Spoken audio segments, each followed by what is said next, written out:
आप देख रहे हैं डार्क फाइल्स। तो चलिए बढ़ते हैं आज की इस कहानी की ओर। कॉलेज की छुट्टियां पड़ जाने के बाद अब बड़ी परेशानी ये थी कि छुट्टियां बिताने जाए कहाँ, क्योंकि हम तकरीबन सारे हिल स्टेशन और सभी घूमने की जगहों पर पहले ही होकर आए थे। तभी मुझे याद आया कि एक बार मेरे दोस्त नीरज ने मुझे अपने नानी घर के बारे में बताया था, जिस पर मैंने अपने सामने बैठे नीरज से कहा, सुन, एक काम करते हैं। मुझे याद है तूने एक बार मुझे अपने नानी घर के बारे में बताया था, तो वहीं चलते हैं। इस पर नीरज बोला, हाँ यार, अच्छा याद दिलाया तूने, ये सही रहेगा। फिर मैंने बोला, तो कल ही चलते हैं, मजा आएगा। जिसके बाद ये तय हुआ कि इस बार की पूरी छुट्टियां हम लोग नीरज के नानी के घर में ही बिताएंगे। अगली सुबह ट्रेन पकड़कर हम लोग सीधे नीरज के नानी घर के स्टेशन पर उतरे। तब तक सूरज सर पर आ चुका था, यानी दोपहर हो चुकी थी। खैर, चूंकि मौसम ठंड का था, इसलिए धूप से हमें कोई तकलीफ नहीं हो रही थी। उल्टा ठंड के मौसम में हम इस धूप का मजा ले लेकर चल रहे थे। स्टेशन से बाहर निकलते ही नीरज मुझे एक साइकिल रिक्शा की तरफ ले गया और रिक्शे वाले से बोला, चाचा, कालबट गांव चलोगे? जिसके बाद उस रिक्शे वाले से हाँ का जवाब मिलते ही हम दोनों चल पड़े नीरज के नानी घर की ओर। कुछ ही देर में हम दोनों नीरज के नानी घर पहुंच गए। वहां का माहौल काफी सुकूनदायक था। सड़क घर से काफी दूर था, इसलिए शोर शराबे का तो कोई सवाल ही नहीं उठता। घर के आसपास 2-4 मिट्टी के घर थे और उसके अलावा अगर वहां कुछ था तो सिर्फ घना जंगल और खेत खलियान, जो उस छोटे से गांव को और भी खूबसूरत बना रहे थे। अब तक शाम हो चुकी थी और धीरे धीरे ठंड ने भी जोर पकड़ना शुरू कर दिया था। तभी नीरज मुझसे बोला, भाई चल, गांव में थोड़ा घूम कर आते हैं। गांव घूमने का तो मुझे भी बड़ा मन था, इसलिए हम दोनों उसी वक्त गांव घूमने निकल पड़े। लगभग अंधेरा हो चुका था और कोहरा भी तकरीबन पूरे गांव में फैल ही चुका था। तभी मैंने अपने दोनों हाथों को आपस में रगड़ते हुए नीरज से कहा, भाई यहाँ ठंड कुछ ज़्यादा नहीं है? तो नीरज बोला, भाई ये गांव है, यहाँ शहर की तरह लोग नहीं रहते हैं और सन्नाटे में ठंड ज़्यादा ही लगती है। तभी मैंने बोला, यहाँ कोई मंदिर वंदिर है या सिर्फ जंगल ही है? तो नीरज बोला, मंदिर तो है, पर इस गांव में ईसाई लोग ज़्यादा रहते हैं, तो चर्च है यहाँ पर।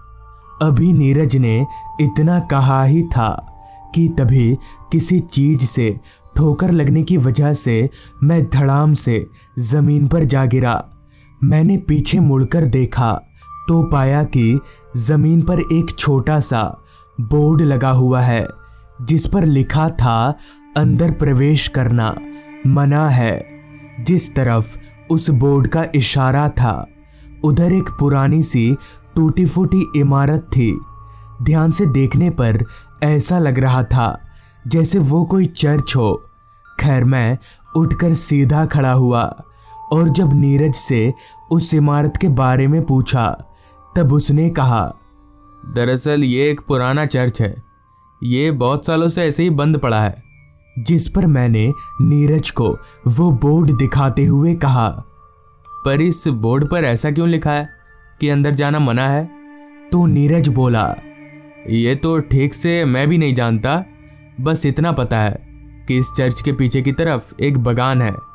उस बगान में एक डायन की आत्मा कैद है, इसलिए इस चर्च में जाना मना है। इस पर मैंने हंसते हुए कहा, अच्छा, तो ये गांव भी अंधविश्वास में ही डूबा हुआ है? तो नीरज बोला, नहीं भाई, ये अंधविश्वास नहीं है, मैं इन सब चीज़ों पर पूरा विश्वास करता हूँ और तू क्या सोच रहा है मैं ये भी जानता हूँ। तभी मैंने बोला, एक काम कर, तू ये टॉर्च मुझे दे दे और तू यहीं रुक, मैं अंदर से घूम कर आता हूँ। इतना बोलकर मैंने नीरज के हाथों से वो टॉर्च लिया और चल पड़ा चर्च के दरवाजे की ओर। चर्च के दरवाजे पर ताला नहीं था, दरवाज़ा बस ऐसे ही लगा हुआ था। लिहाजा मैंने दरवाजे को धक्का दिया और चर्च के अंदर दाखिल हो गया।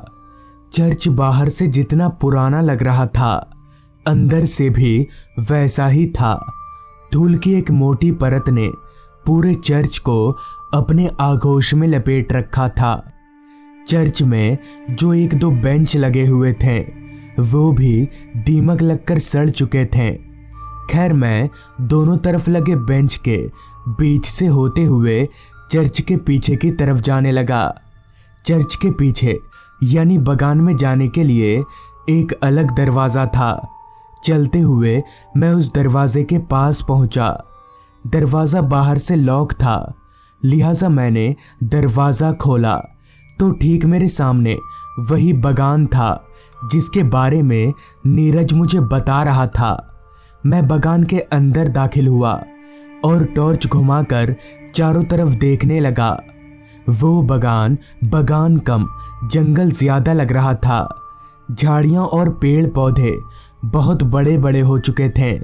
ज़मीन पर घासों को देखकर ऐसा लग रहा था जैसे यहाँ बहुत सालों से कोई आया ही नहीं हो। मैंने बगान में घुसकर चारों तरफ देखा, मगर वहाँ मुझे कोई डायन नहीं मिली, जिस पर मैंने खुद ही मंद मंद मुस्कुराते हुए कहा, कहीं नजर नहीं आ रही डायन, बेवकूफ गांव वाले। अभी मैंने इतना कहा ही था कि तभी मेरे नाक में एक अजीब किस्म की खुशबू आने लगी। मगर वो खुशबू बुरी नहीं थी, बल्कि वो बहुत ही अच्छी खुशबू थी, जैसे किसी ने परफ्यूम लगाया हो। मगर मैंने तो परफ्यूम लगाया ही नहीं था, तो फिर ये खुशबू किस चीज़ की है? थोड़ी देर और वहाँ पर रुकने के बाद मैं उस चर्च से बाहर निकल गया। नीरज अभी भी चर्च के बाहर ही खड़ा था।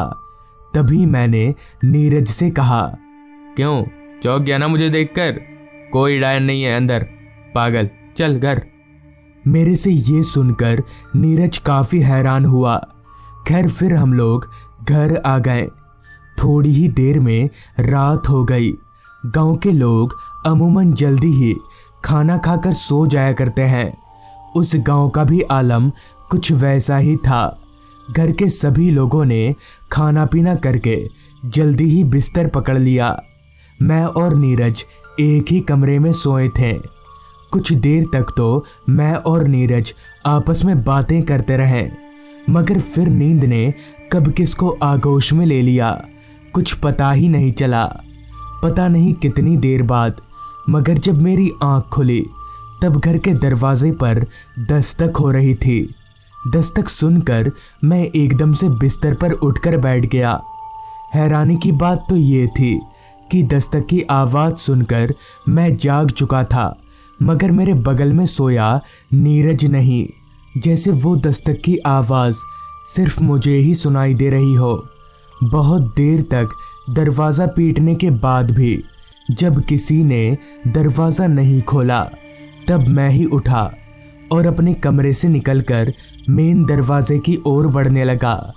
दरवाजे पर पहुंचकर मैंने कुंडी सरकाकर दरवाज़ा खोला तो मैं दंग रह गया, क्योंकि ठीक मेरे सामने एक खूबसूरत लड़की खड़ी थी। वो लड़की इतनी खूबसूरत थी कि मेरी नज़र उस पर से हट ही नहीं रही थी। मगर एक बात मैंने उस वक्त नोटिस करी कि उस लड़की के बदन में से एक खुशबू आ रही थी, ठीक वैसी ही खुशबू जो मुझे उस पुराने चर्च के पीछे वाले बगान से आई थी। मगर उस वक्त उस खूबसूरत लड़की को देखने के बाद मैं कुछ भी सोचने समझने की हालत में नहीं था। इससे पहले कि मैं कुछ बोल पाता, वो लड़की वहाँ से कहीं जाने लगी। अब तक उसकी खूबसूरती में बावरा हो चुका मैं उसके पीछे पीछे चलना शुरू कर दिया। मैं कहाँ जा रहा था इस बात का मुझे जरा भी होश नहीं था। चलते चलते मैं उसी चर्च के पास आ चुका था। तभी वो लड़की चर्च के अंदर चली गई। मैं भी उसके पीछे पीछे चर्च के अंदर घुस गया। वो लड़की चर्च के बगान की ओर जाने लगी। मैंने भी वैसा ही किया। बगान के अंदर जाकर वो लड़की अपना चेहरा पीछे घुमाकर खड़ी हो गई। तभी मैंने उस लड़की से कहा, आप कौन हैं? मगर इस पर उस लड़की ने कोई जवाब नहीं दिया। उस लड़की से कोई जवाब ना पाकर मैंने उसके कंधे पर हाथ रखना चाहा, मगर ये क्या, मेरा हाथ उसके कंधे के आर पार हो गया। इतने में ही उस लड़की ने अपना चेहरा मेरी ओर घुमाया तो मेरे होश उड़ गए, क्योंकि उस लड़की का चेहरा बेहद डरावना था। उसकी दोनों आंखें दूध जैसी सफ़ेद थीं और अब उसका पूरा चेहरा बदल चुका था। उसका चेहरा किसी लड़की के बजाय अब एक बुढ़िया में तब्दील हो चुका था। वो बुढ़िया अपनी सफ़ेद आंखों से एकटक मुझे घूरे जा रही थी। मुझे समझ नहीं आ रहा था कि अब क्या करूं।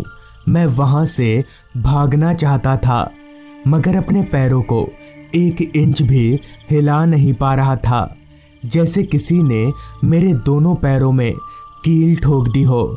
तभी उस बदसूरत बुढ़िया ने अपनी कर्कश आवाज में कहा, बहुत दिनों के बाद आज मुझे शांति मिलेगी।